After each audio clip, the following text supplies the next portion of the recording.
Hello everyone, good evening to all of you. So guys, hope so आप सब अच्छे होंगे, स्वस्थ होंगे, क्योंकि मौसम थोड़ा ऐसा ही है। और मैं काफ़ी टाइम के बाद आई हूँ। एक्चुअली आज हम वीडियो में बात करेंगे कि यूपीपीसीएस की प्रिपरेशन मैं कैसे कर रही हूँ, और यूपीएससी की भी मैं उसके साथ कैसे मैनेज कर रही हूँ, और मैं किस तरीके से अपनी पढ़ाई कर रही हूँ। तो बने रहिए वीडियो के एंड तक, और वीडियो अच्छी लगे तो प्लीज़ वीडियो को लाइक करना, और आपके लिए थोड़ा हेल्पफुल रहे तो चैनल को सब्सक्राइब कर लेना, मुझसे जुड़ लेना, ताकि आप मेरी तरह अब अपनी स्टडी रूटीन को फॉलो कर सकें। ठीक है। अभी मैं कुछ टाइम से थोड़ा रेगुलर नहीं थी, क्योंकि मुझे थोड़ा हेल्थ इश्यू हो गया था। और अभी मैं एकदम ठीक हूँ। लेकिन अपना स्वास्थ्य का ध्यान रखना पहले सबसे ज़रूरी है, क्योंकि आपका स्वास्थ्य ठीक नहीं होगा तो मुझे ऐसा लगता है कि आपकी प्रिपरेशन अच्छे से नहीं हो पाएगी। क्योंकि मैं थोड़ा फास्ट ऐसे कर रही थी कि तैयारी ये भी कर लूँ, अब ये एग्ज़ाम दे के आ रही हूँ, है ना। और वो एंग्जायटी, वो घबराहट, वो हर टाइम मेरा फ़ोकस थोड़ा हट जाना, वो चीज़ें मैं अभी आफ्टर प्री कब हुआ था, और अभी जुलाई आ गया है, और जुलाई 2 मंथ चले गए हैं। लेकिन उसमें मैंने काफ़ी कोई बहुत सारी चीज़ें की है, और अपने हेल्थ को भी ख़राब कर लिया था। लेकिन अभी मैं अपनी स्टडी पे भी बीच में फ़ोकस रह रही थी, वो पर उतना नहीं हो पा रही थी जितना हम एक यूपीएससी एस्पायरेंट देते हैं, 8 टू 9 आवर्स या 9 टू 10 आवर्स, तो वो नहीं हो पा रही थी। अ, तो अब मैं दोबारा से अपने उसमें आ गई हूँ, और अपनी हेल्थ को ठीक कर चुकी हूँ। बट फिर भी अपना ध्यान रखना, और अपनी आप को हाइड्रेट रखना, क्योंकि ये मौसम थोड़ा ऐसा ही है। बाहर का खाना बिल्कुल बंद कर दो, क्योंकि मैं बाहर का खाना बिल्कुल नहीं खाती हूँ, फिर भी मेरी तबीयत डाउन हो गई थी। लेकिन कभी-कभी मुझे लगता है कि 1-2 चीज़ें ऐसी हमने ली, हो सकता है उससे हो सकता है। ठीक है? ओके, चलिए अब मैं आपको ये दिखाती हूँ, ये वाली बुक। ठीक है, ये वाली जो बुक है ना, वो आपको ना अब मेरी वीडियो में आपको टेबल पे मिला करेगी। और मुझे सच में थोड़ा पढ़ाई को टाइम दिया, थोड़ा अदर एग्जाम को, तो मैं आपके साथ वीडियो शेयर नहीं कर पा रही थी, क्योंकि उसमें टाइम लगता है। तो मैं आपको जैसे डेली स्टडी रूटीन, छोटी-छोटी चीज़ें, है ना? जैसे अभी मैं क्या बना रही हूँ, कुकिंग कर रही हूँ, खा रही हूँ, तो कभी-कभी कैमरा मैं लेती ही नहीं हूँ। तो मुझे ऐसा लगता है कि शायद इन वीडियोज़ को मैं स्किप ही कर रखूँगी, लेकिन जब भी जैसे टाइम मिलेगा, मैं आपके साथ शेयर ज़रूर करूँगी, ताकि आप उस चीज़ को देख सकें कि अ, मैं किस तरीके से अपना फुल डे रूटीन रखती हूँ, और अपनी पढ़ाई 9 टू 10 आवर्स या 12 आवर्स मैं किस तरीके से करती हूँ, ताकि टाइम भी खराब ना हो, और अपनी पढ़ाई, अपने टारगेट डेली के अच्छे से हो जाए। तो डेली टारगेट कंप्लीट कैसे करें, इसके लिए अलग से वीडियो आएगी। लेकिन इस वीडियो में मैं आपको बताऊँगी कि आप मेरी तरीके से यदि पढ़ोगे, तो शायद इन 5th मंथ आप अपनी प्रिपरेशन को अच्छे से कर पाओगे। देखो, सबसे पहले तो आप यूट्यूब पे जो स्क्रॉल कर रहे हो ना, क्योंकि मेरे पास भी मैसेज में जैसे बहुत पूछते हैं कि ऐसा हो जाता है, ऐसा हो जाता है। तो वो यूट्यूब पे ना बहुत सारी यूपीपीसीएस से रिलेटेड बहुत सारी वीडियो आएँगी, जिसमें यदि आपको लग रहा है कि ये आपके लिए यूज़फुल है, ठीक है? तो आप उस वीडियो को देखिए। आपको लग रहा है कि यार डेली-डेली वही ये सारी चीज़ें, और इसमें ना कुछ एक्स्ट्रा चीज़ें नहीं हो रही हैं। मुझे ऐसा लगता है उन वीडियो को आपको नहीं देखना चाहिए, क्योंकि वो एक टाइम पास है। मैं उन्हीं वीडियो को देखने के लिए रिकमेंड करूँगी जो आपके लिए हेल्पफुल हो, क्योंकि आप पूरे दिन उनकी स्ट्रैटेजी, उनके टिप्स और उनके फालतू के नोट्स आप देखते रहोगे ना, तो आप अपने प्रिपरेशन से दूर हो जाओगे। ठीक है? तो आपको अपनी तैयारी पे फ़ोकस करना है, आपको पढ़ना है, आपको हर एक छोटी-छोटी जो लाइन है, आप अपनी एक उस पे अंडरलाइन कर के अच्छे से पढ़ो, क्योंकि कौन-सा कॉन्सेप्ट इम्पोर्टेंट है, कौन-सा नहीं है, हमेशा अलग उससे क्वेश्चन्स आ जाते हैं, आपने भी देखे होंगे। तो देखो, यहाँ पे मलाई कोफ्ता ना मैं आपको लगा के नहीं बता सकती, लेकिन रियलिटी यही है। आप प्रीवियस ईयर के क्वेश्चन्स देखोगे पीवाईक्यू, तो वहाँ से आपको पता चल जाएगा, क्योंकि मैं पीवाईक्यू पे ज़्यादा रिलाई करती हूँ, क्योंकि यहाँ से कॉन्फिडेंस भी आता है, और आपकी प्रिपरेशन यदि ज़ीरो से आप स्टार्ट कर रहे हो, तो बहुत हेल्पफुल होता है यदि आप पीवाईक्यू लगाते हो। आपको एक अंडरस्टैंडिंग, एक माइंड ना ऐसे सेट हो जाता है कि हाँ, इस तरीके के क्वेश्चन्स आते हैं और इस तरीके से हमें पढ़ना होता है। क्योंकि स्टार्ट करना ना थोड़ा हैवी हो सकता है, लेकिन आप जैसे कि हम प्रिपरेशन कर रहे हैं, मैं जेन्युइन एक ईमानदार तरीके से मैं आपकी हेल्प करती हूँ, क्योंकि मुझे आपसे ऐसा कोई प्रॉफिट नहीं मिल रहा है, और ना मुझे प्रॉफिट लेना है।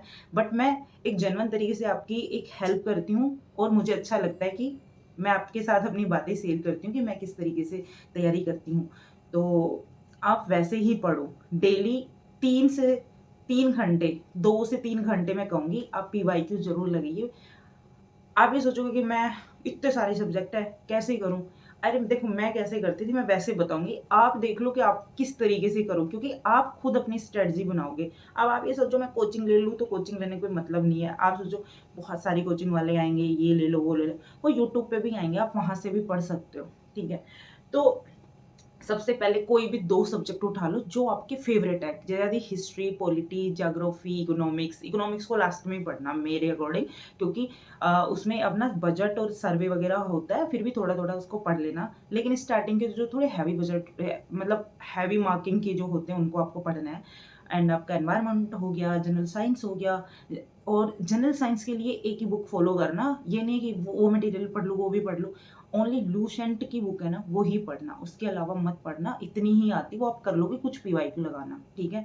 आप यदि कहोगे कि यूपी स्पेशल जो जीके की होती है ना, वो उसके लिए हम क्या पढ़ें? क्योंकि वहाँ से 5 टू 6 क्वेश्चन आते हैं, कुछ करंट अपडेटेड होते हैं। तो वहाँ की एक पूर्वावलोकन पतली सी बुक आएगी, वो ले लेना। उससे पूरी मतलब यूपी का जीके है ना, वो पढ़ लेना और रट लेना उसको 4 से 5 बार तो हो जाएगा। इतनी बड़ी नहीं है कि मतलब राजस्थान जीके की तरह वहाँ पे पूरे महात्मा और ये सारी चीज़ें पूछी जाएँगी। यहाँ से इतना ही पूछा जाएगा, तो आप उसको पढ़ लेना, ठीक है? मैं अब बात करती हूँ जैसे ज्योग्राफी हो गया, तो ज्योग्राफी में पीवाईक्यू लगाओ। वर्ल्ड मैप है ना, उसको थोड़ा-सा अच्छे से करो। इंडिया ज्योग्राफी है उसके पीवाईक्यू लगा लो एक बार आप। उसके बाद देखना कि मेरे को ये पढ़ना है, वो पढ़ना है, कि मेरे को आप पीवाईक्यू लगाओ जब ये सोचोगे कि मेरे को ये टॉपिक मेरे को नहीं आता, ये कॉन्सेप्ट मेरे को नहीं पता, तो आप तभी तो पढ़ोगे, है ना? मैं कह रही हूँ ऐसे एक बार पढ़ के देख लो, क्योंकि मैंने ऐसे ही पढ़ा था। मैं एक साइंस की स्टूडेंट, वो भी फिज़िक्स की, जो मुझे इनका ना आइडिया भी नहीं था और मैंने खुद से अच्छे से करा है। अब हम ऐसे किसी को बताएँगे ना कि ये कर लो, वो करो, मुझे नहीं पता आप करोगे नहीं, करने वाले बहुत होते हैं जो करते भी हैं, ठीक है? हिस्ट्री के लिए भी पीवाईक्यू लगाओ, उसके बाद आप ना मैंने आपको परीक्षा वाणी की बता रखी है। अ, आपको मतलब ये जो महेश वनवाल की बुक है ना, इसको करो। ज्योग्राफी के लिए भी महेश वनवाल की बुक है ना, उसको करो, मैं टैग कर दूँगी, वहाँ से आप देख लेना। ज़्यादा बुक बाय मत करना, क्योंकि आप बुक पीडीएफ इकट्ठा करते रह जाओगे। आपको बुक पीडीएफ कलेक्ट नहीं करनी है, आपको सिंपल सी कुछ बुक्स रखनी है, उनको अच्छे से पढ़ना है, पीवाईक्यू लगाने हैं। लास्ट 5 ईयर को बार-बार लगाना है, ताकि आप वो कर पाओ, ठीक है? सीसेट के लिए मैं बताती हूँ आपको, सीसेट के लिए क्या करना है ना? सीसेट की टेंशन होती है ना, सीसेट को ना अभी एक बार ना आप जो जैसे न्यू हो, एकदम बिगिनर हो, कि आपको भी ये देखना, तो अभी सीसेट ना, आप सीसेट का ओनली सिलेबस देख लो, अभी सीसेट को मत उठाओ, है ना? उसमें आप सीसेट इजीली क्वालीफाई कर पाओगे, लेकिन 1 से 2 घंटा आप सीसेट को दे सकते हो, जैसे थोड़ी हिंदी पढ़ ली, है ना? ऐसे बर्डन नहीं लेना है कि यार 5 महीने ना बहुत होते हैं, जो तुम चाहो वो कर सकते हो। तो उसमें पर डेली आपको ना एक रेगुलरिटी रखनी चाहिए। आपको मतलब डेली पढ़ना है। आपका ऐसा नहीं होना चाहिए कि आज पढ़ लिया इतना, कल नहीं पढ़ा, आज वहाँ गया, अब सब छोड़ दो। आपको यदि सिलेक्शन चाहिए तो, क्योंकि आपको डेली पढ़ना पड़ेगा सेम तरीके से। आपको खुद से ईमानदारी दिखानी पड़ेगी। आपको रोना नहीं रोना है ना? आपको खुद से मतलब एक चीटर जो होता है ना, वो नहीं बनना है। खुद से ईमानदारी दिखाओ कि ये करना है, ठीक है? मैं अपना बता रही हूँ, मैं ऐसे ही थी। जो मैं कुछ भी आपको बता रही हूँ ना, मैं मेरे अकॉर्डिंग बता रही हूँ, ना मैं कि ज्ञान नहीं बाँट रही हूँ। तो आप लेना चाहो, आप फ़ॉलो करना चाहो, तो शायद आपके लिए फ़ायदेमंद हो सकता है। और क्या, बहुत सारी चीज़ें मैं छोटी-छोटी शेयर करूँगी अपने पोस्ट पे, ठीक है? वो वहाँ से आप पोस्ट को देखोगे तो आपको भी वो चीज़ समझ में आएगी कि ये इम्पोर्टेंट है और यहाँ से क्वेश्चन्स काफ़ी बार आते हैं, तो शायद आपको हेल्प मिलेगी, ठीक है? सीसेट के लिए आप हिंदी थोड़ा पढ़ना, ये कम्युनिकेशंस वगैरह होते हैं, इंटरपर्सनल कम्युनिकेशन, ठीक है? और रीज़निंग, मैथ होती है, इनके एक बार पीवाईक्यू लगाना डेली। जैसे कि आपको ये लग रहा है कि यार मैं जीके पढ़ते-पढ़ते बोर हो गया, है ना? तो मेरे को ना एक पेपर उसका लगा लेना है ना? तो वो लगा लो। आपको ऐसा लग रहा है यार हैवी हो रहा है, एक पेपर नहीं लग रहा, तो आपका जो फ़ेवरेट है ना, वो लगा के देख लो। हिंदी, इंग्लिश या फिर रीज़निंग, मैथ, है ना? ऐसे ही आते हैं। तो धीरे-धीरे वो कब आपको आ जाएगी, आपको खुद नहीं पता होगा। एक-एक टॉपिक थोड़ा पढ़ोगे, एक थोड़ी-सी नॉलेज लोगे। 8th या 10th की बुक के जो मैथ है, वो थोड़ा-सा पढ़ लेना, है ना? थोड़ा इस पे ध्यान दे लेना। अ, तो ये स्ट्रेटजी आप अपनाओ, क्योंकि मैंने यही अपनाई थी। और अपनी पढ़ाई को कंटिन्यू रखो, क्योंकि मैं नेक्स्ट वीडियो से ही अपनी स्टडी रूटीन और ये सब शेयर करूँगी। और अपनी पढ़ाई पे ही फ़ोकस रखना, क्योंकि 5 महीने ऐसे निकल जाएँगे। मैं कह रही हूँ ना, होने को तो बहुत ज़्यादा है 5 महीने, बट यदि आप पढ़ाई नहीं करोगे तो ऐसे निकल जाएँगे, क्योंकि देख लो ये 2026 का जुलाई चल रहा है, जनवरी कब था, कितनी जल्दी आ गया। तो कुछ नहीं पता, टाइम का बहुत स्पीड से जा रहा है। और जो भी अर्ली मॉर्निंग उठ के पढ़ते हो, अर्ली मॉर्निंग, लेट नाइट तो लेट नाइट, लेकिन पढ़ाई करनी है, वही 9 टू 10 आवर्स आपका रखना है एवरेज टाइम, है ना। उसके अलावा देखो यार 24 आवर्स में कितना बच जाता है। आप 8 आवर्स की नींद भी लोगे तो भी आपके पास खूब टाइम है इधर उधर की चीज़ें। बट यार मैं ये कहूँगी, अदर सोशल मीडिया जो प्लेटफॉर्म है ना, उनको प्लीज़ आप ना इंस्टॉल कर दीजिए, क्योंकि मैं खुद इंस्टॉल रखती हूँ। मैं रखती ही नहीं हूँ ना, इंस्टाग्राम हो गया, इन सब चीज़ों में बहुत टाइम वेस्ट है ना। और तो पढ़ते रहिए, ध्यान रखिए। मिलते हैं नेक्स्ट वीडियो में। वीडियो अच्छी लगी या आपको लगा कि हाँ ये हेल्पफुल है, तो आप चैनल को सब्सक्राइब कर सकते हैं, बेल आइकन को प्रेस कर सकते हैं। Bye bye, take care.